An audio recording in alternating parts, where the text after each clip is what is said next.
20 October 1962 Bharat ও চীনের মধ্যকার দীর্ঘদিনের স্নায়ুযুদ্ধ অবশেষে রূপ নিল সম্মুখ সমরে। হঠাৎই ভারত সীমান্তে আঘাত আনে চীনের মিসাইল। হতভম্ব হয়ে যায় ভারতীয় সেনারা, কারণ যুদ্ধের কোনো পূর্বাভাসই তাদের ছিল না কোনো প্রস্তুতি। আকসাই চীন এবং ভারতের উত্তর পূর্ব সীমান্ত অঞ্চলে সামরিক অভিযান শুরু করে চীন। প্রায় 80,000 চীনা সশস্ত্র বাহিনী আন্তর্জাতিক সীমানা পেরিয়ে ঢুকে পড়ে ভারতের দাবি করা ভূখণ্ডে। ফলাফলস্বরূপ ইতিহাসে রচিত হয় প্রথম ইন্দো চায়না যুদ্ধ, যা চিরদিনের মতো বদলে দেয় দেশ দুটির মধ্যকার কূটনৈতিক ও পররাষ্ট্রীয় সম্পর্ক। 1 মাস ধরে চলা এই যুদ্ধে বলা যায় শোচনীয় পরাজয় স্বীকার করতে হয় ভারতকে। কিন্তু কেন? ঠিক কী কারণে আমেরিকার মতো শক্তিশালী রাষ্ট্রের সমর্থন থাকার পরও ভারতকে এমন পরাজয় মেনে নিতে হয় এই যুদ্ধে? কেনই বা তীব্র প্রচেষ্টা সত্ত্বেও চীনের আগ্রাসন থেকে ভারতকে রক্ষা করতে পারেননি জওহরলাল নেহেরু? আর ভারত চীনের মধ্যকার এই যুদ্ধের সূত্রপাতই বা কীভাবে হয়েছিল? এসব প্রশ্নের উত্তর জানার চেষ্টা করব আদ্যপান্তর আজকের পর্বে। চীন আর ভারতের মধ্যকার সীমান্ত সমস্যা অনেক পুরনো। এর সূত্রপাত হয়েছিল ব্রিটিশ শাসনামলে। ভারতে যখন ব্রিটিশ রাজত্ব চলছে, সেই সময় চীনে চলছিল চিং রাজবংশের শাসন। 1911 সালে চীন সাম্রাজ্যের পতনের পরপর বদলে যেতে থাকে পরিস্থিতি। একদিকে চীনে কমিউনিস্টদের উত্থান যেমন শুরু হয়েছিল, তেমনি 1927 সালে ন্যাশনাল রেভলিউশনারি আর্মির একটি বাম ঘেঁষা অংশ পিপলস লিবারেশন আর্মি বা পিএলএ গঠন করে। মূলত পিএলএ সৃষ্টির পর থেকেই চীন তাদের পার্শ্ববর্তী এলাকায় নিজেদের দখলদারিত্ব শুরু করে। এদিকে ব্রিটিশরা ভারতের সীমানা নির্ধারণের কাজ হাতে নেয়। 1962 সালের ভারত চীন যুদ্ধ মূলত যে দুটি সীমানাকে কেন্দ্র করে শুরু হয়েছিল, তার একটি হচ্ছে আকসাই চীন আর অন্যটি অরুণাচল সিকিম সীমান্তের নর্থ ইস্ট ফ্রন্টিয়ার এজেন্সি বা উত্তর পূর্ব সীমান্ত এলাকা। আকসাই চীন নামক 38,000 বর্গ কিলোমিটারের এই জায়গাটি একটি লম্বা সময় ধরে দুই দেশেরই দখলদারিত্বের বাইরে ছিল। এর একটি কারণ, এই দুর্গম এলাকায় কোনো জনপদ আদৌ সম্ভব ছিল না। কিন্তু 1865 সালে British survey of India Johnson লাইনকে সীমানা ধরে একটি ম্যাপ প্রকাশ করে, যেখানে আকসাই চীনকে ভারতের ভূখণ্ডের সাথে অন্তর্ভুক্ত করা হয়। এই জনসন লাইন চীনের শিনজাং প্রদেশকে স্পর্শ করে টানা হয়েছিল। পরবর্তীতে চীন এই লাইনের বিরোধিতা করে এই যুক্তিতে যে British survey of India Johnson line তৈরি করার সময় চীনের সাথে কোনো রকমের পরামর্শ করেনি। অবশ্য এর কারণ হল 1865-তে শিনজাং প্রদেশ চীনের অধীনেই ছিল না। পরবর্তীতে যখন চীন এই প্রদেশকে দখল করে নেয়, তখন তারা আকসাই চীনকে শিনজাং প্রদেশের একটি অংশ হিসেবে দাবি করতে শুরু করে। এদিকে 1899 সালে ব্রিটিশ সার্ভে ম্যাককার্টনি-ম্যাকডোনাল্ড লাইনের প্রস্তাব দেয়, যেখানে আকসাই চীনের একটি অংশ চীনের সাথে আর বড় একটি অংশ ভারতের ভূখণ্ডের সাথে যুক্ত হয়। কিন্তু এই বিরোধ পরবর্তী সময়ে আর সমাধান হয়নি। ঠিক এরকমই আরেকটি সমস্যা তৈরি হয় তিব্বত সীমান্তে। ব্রিটিশ সরকার তিব্বতের সাথে ভারতের সীমান্ত সমস্যা দূর করতে ম্যাকমোহন লাইনে প্রস্তাব দেয়। বলে রাখা ভালো, এই সময়েও তিব্বত একটি স্বাধীন জনপদ ছিল। পরবর্তীতে এই ম্যাকমোহন লাইনকে ভারতের অফিসিয়াল সীমানা ধরেই 1947 সালে ব্রিটিশ রাজত্বের কাছ থেকে স্বাধীনতা পায় ভারত। কিন্তু চীন তিব্বত অধিগ্রহণ করার পর তারা আবার ওই সিদ্ধান্তের বিরোধিতা করে। মূলত এখান থেকে শুরু হয় চীন আর ভারতের সীমান্ত সমস্যা। এদিকে স্বাধীনতার পরপরই ভারত চীনের সাথে সীমান্ত নিয়ে কোনো সংঘাতে জড়াতে চাইছিল না। তাই তৎকালীন প্রধানমন্ত্রী জওহরলাল নেহেরু পার্লামেন্টে ম্যাকমোহন লাইনকেই ভারতের অফিসিয়াল সীমানা হিসেবে ফের ঘোষণা করেন। একই সাথে চীনকে আমন্ত্রণ জানান সীমানা সংক্রান্ত সমস্যাগুলো সমাধান করে নিতে। কিন্তু চীনের তৎকালীন প্রধানমন্ত্রী চৌ এন লাই নেহেরুর ঘোষণা নিয়ে কোনো প্রতিক্রিয়া দেখাননি। কিন্তু এক বিবৃতিতে তিনি জানিয়েছিলেন, ভারত অধ্যুষিত সীমান্ত দখলের কোনো পরিকল্পনা চীনের নেই। পরবর্তী বেশ কিছু বছর দুই দেশের মধ্যে সম্পর্ক ভালোই চলছিল। শুধুমাত্র সুসম্পর্ক বজায় রাখতে তিব্বতের উপর চীনের নিয়ন্ত্রণকে বৈধ হিসেবে মেনে নিয়েছিল ভারত। শুধু তাই নয়, সে সময় হিন্দি চীন ভাই ভাই এরকম স্লোগানও বেশ জনপ্রিয়তা পেয়েছিল দুই দেশের জনগণের মধ্যে। তাহলে এখন নিশ্চয়ই ভাবছেন, এত ভালো সম্পর্ক থাকার পরও কিভাবে দুই দেশ আজকে শত্রু দেশে পরিণত হয়েছে। আসলে বাইরে থেকে এই দেশ দুটি বন্ধুত্বপূর্ণ সম্পর্ক বজায় রাখলেও ভেতরে ভেতরে দুই দেশের প্রধানই একজন অন্যজনকে নিয়ে বেশ সন্দেহান ছিলেন সতর্ক।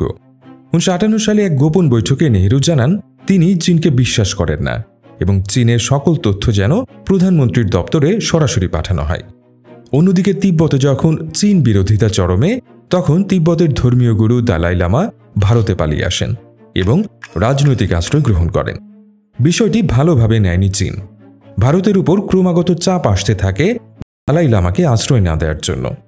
কিন্তু ভারত এই বিষয়ে কোনো পদক্ষেপ না নিলে চাইনিজ কমিউনিস্ট পার্টির চেয়ারম্যান মাও সেতুং ভারতের উপর চাপ অব্যাহত রাখার ঘোষণা দেন। এর মধ্যে মাও সেতুংয়ের সাথে সোভিয়েত ইউনিয়নের নিকিতা ক্রুশ্চেভের মধ্যকার এক মিটিংয়ে ক্রুশ্চেভ ভারতের পক্ষ নিলে চীন ধরে নেয় রাশিয়া আর আমেরিকা ভারতের সাথে মিলে চীনের বিপক্ষে যাওয়ার পরিকল্পনা করছে। ফলে চীন প্রতি আক্রমণের প্রস্তুতি নিতে শুরু করে।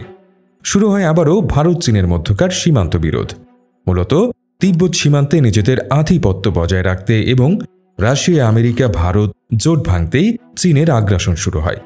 সীমান্তে ভারতীয় ও চীনা সেনাবাহিনীর মধ্যে ছোট ছোট লড়াই বাড়তেই থাকে। কিন্তু ভারত সরকার ঘুণাক্ষরেও ভাবতে পারেনি চীন সত্যিকার অর্থে একটি যুদ্ধের ডাক দিবে। ফলে সীমান্তে বিরোধ চলা সত্ত্বেও প্রয়োজনীয় কোনো পদক্ষেপই নেওয়া হয়নি ভারত সরকারের পক্ষ থেকে। শুধু তাই নয়, চীনের আক্রমণের পূর্ব পর্যন্ত ওই এলাকাগুলোতে ভারতীয় সৈন্যের সংখ্যা ছিল খুবই কম। 1962 সালের 20 অক্টোবর সকাল নাগাদ চীন প্রথমবারের মতো মিসাইল লঞ্চ করে ভারতের ভূখণ্ডে। একই সাথে দুটি মিসাইল আঘাত হানে আকসাই চীনের লাদাখে, অন্যটি উত্তর পূর্ব সীমান্ত অঞ্চলের নাকমাচু নদীর তীরবর্তী এলাকায়। কোনো ধরনের পূর্ব প্রস্তুতি না থাকায় দিশেহারা হয়ে পড়ে সেখানে অবস্থানরত ভারতীয় সেনারা। আক্রমণের প্রথম পর্যায়ে চীনা সৈন্যরা ওই এলাকার টেলিফোন লাইন কেটে দেয়, ফলে ভারতীয় সেনারা সাহায্যের জন্য যোগাযোগ করতে পারেনি। ক্রমাগত আক্রমণের মুখে এক পর্যায়ে ভারতীয় সেনারা পিছু হটতে শুরু করে, ফলে খুব সহজেই ওই অঞ্চলের নিয়ন্ত্রণ নিয়ে নেয় চীনা সেনারা। একইভাবে প্রায় বিনা বাধায় আকসাই চীনের চিপচ্যাপ উপত্যকা এবং পাঙ্গং লেকের নিয়ন্ত্রণে চলে আসে চীনের অধীনে। 24 অক্টোবর ভারত রেজংলা রিজের নিয়ন্ত্রণ নেওয়ার আপ্রাণ চেষ্টা করলেও তেমন সুবিধা করতে পারেনি। পরবর্তী দিনগুলোতে চীনের আগ্রাসন চলতেই থাকে। এরই মধ্যে চীনের প্রধানমন্ত্রী চৌ এন-লাই নেহেরুর সাথে সমঝোতা আলোচনায় বসতে যুদ্ধবিরতির ঘোষণা দেন। চৌ এন-লাই নেহেরুর কাছে চিঠি পাঠান এই জানিয়ে যে ভারত যদি লাইন অব অ্যাকচুয়াল কন্ট্রোল মেনে নেয়, যা চীন অধ্যুষিত এলাকাকে ভারত অধ্যুষিত এলাকা থেকে পৃথক করেছে, তবে চীনও আক্রমণ বন্ধ করবে। কিন্তু 27 তারিখে নেহেরু এই চিঠির জবাবে জানান ভারত সীমান্ত সমস্যা দূর করতে যথেষ্ট আন্তরিক যদি চীন পূর্ববর্তী সীমানা মেনে নেয়। পরবর্তীতে চৌ এন-লাই জানান যে চীন সর্বোচ্চ পূর্বে রাখা ম্যাকমোহন লাইন এবং আকসাই চীনে ম্যাকডোনাল্ড লাইনের সীমানা মেনে নিতে রাজি আছে। এদিকে নেহেরুর উপর ক্রমাগত রাজনৈতিক চাপ বাড়ছিল, ফলে পার্লামেন্ট থেকে জরুরি অবস্থা জারি করা হয় এবং ভারতের ভূমি থেকে দখলদার চীনের আগ্রাসন প্রতিহত করতে ভারতীয় সেনাবাহিনীকে নির্দেশ দেওয়া হয়।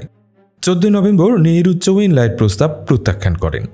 এর পরপরই ভারত পাল্টা আক্রমণ শুরু করে।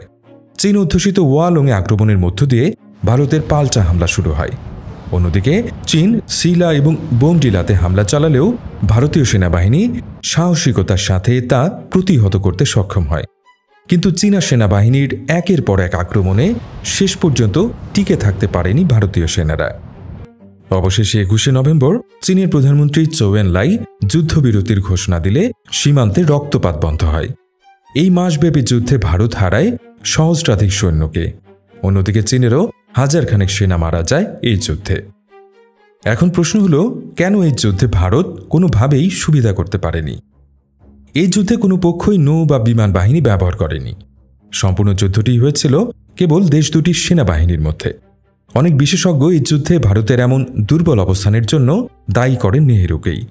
নেহেরু শুরু থেকে যুদ্ধ এড়ানোর চেষ্টা করলেও কোনো ধরনের পূর্ব প্রস্তুতি নেননি। সীমান্ত নিয়ে বিরোধ থাকা সত্ত্বেও সীমান্তে পর্যাপ্ত সৈন্য রাখেননি তিনি। এমনকি যুদ্ধ শুরু হওয়ার পরও প্রতিকূল পরিবেশের কারণে সীমান্তে সৈন্য সাহায্য পাঠানো সম্ভব হয়নি। উল্টো দিকে চীন পরিপূর্ণ প্রস্তুতি নিয়েই যুদ্ধ শুরু করেছিল। যুদ্ধ শুরুর পরপরই নেহেরু তৎকালীন আমেরিকান প্রেসিডেন্ট কেনেডির কাছে দুটি চিঠি পাঠিয়ে সাহায্যের আবেদন করেছিলেন। নেহেরুর চিঠি পেয়েই প্রেসিডেন্ট কেনেডি সাহায্যের সিদ্ধান্ত নেন। কিন্তু পাকিস্তান আমেরিকার উপর চাপ দিতে থাকে যাতে চীনের বিরুদ্ধে ভারতকে সাহায্য না করা হয়। অন্যদিকে যে সময় চীন ও ভারতের মধ্যে যুদ্ধ চলছিল, সে সময় কিউবায় চলছিল ক্ষেপণাস্ত্র নিয়ে সোভিয়েত ইউনিয়নের সাথে আমেরিকার দ্বন্দ্ব। অনেক বিশেষজ্ঞই মনে করেন আমেরিকার কাছে সেই সময়ে ভারতের চেয়ে কিউবার সংকট বেশি গুরুত্বপূর্ণ ছিল। আমেরিকার ফ্লোরিডা থেকে কিউবার দূরত্ব মাত্র 89 কিলোমিটার, আর কিউবায় সোভিয়েত ইউনিয়নের ক্ষেপণাস্ত্র মোতায়েনের ঘটনায় আমেরিকার পুরো নজর তখন সেদিকেই ছিল। ফলে মিত্র দেশ হওয়া সত্ত্বেও আমেরিকার কাছে সে সময় ভারতের আবেদন তেমন গুরুত্ব পায়নি। অবশেষে আমেরিকা যখন ভারতকে সাহায্য করতে এগিয়ে আসে, ততদিনে চীন পিছিয়ে পড়েছে। বিশেষজ্ঞদের মতে চীন ইচ্ছাকৃতভাবেই এমন একটি সময় বেছে নিয়েছিল যে সময় ভারতকে সাহায্য করার জন্য কোনো দেশ এগিয়ে আসবে না, আর হয়েছিল তাই। সম্পূর্ণ যুদ্ধ জুড়ে কেনেডি ছাড়া আর কোনো দেশ বা রাষ্ট্রপ্রধান ভারতের পাশে এসে দাঁড়ায়নি, আর এসব কারণেই পরাজয় মেনে নিতে হয় ভারতকে। 1962 যুদ্ধে ভারত চীনের কাছে আদতে পরাজিত হলেও এই যুদ্ধ ভারতের ইতিহাসের মোড় বদলের সন্ধিক্ষণ হয়ে রয়ে গিয়েছে। মূলত এই যুদ্ধের ব্যর্থতা থেকে পাওয়া শিক্ষাকে কাজে লাগিয়েই ভারত ধীরে ধীরে তার পররাষ্ট্রনীতি এবং সামরিক নীতিতে পরিবর্তন নিয়ে আসে।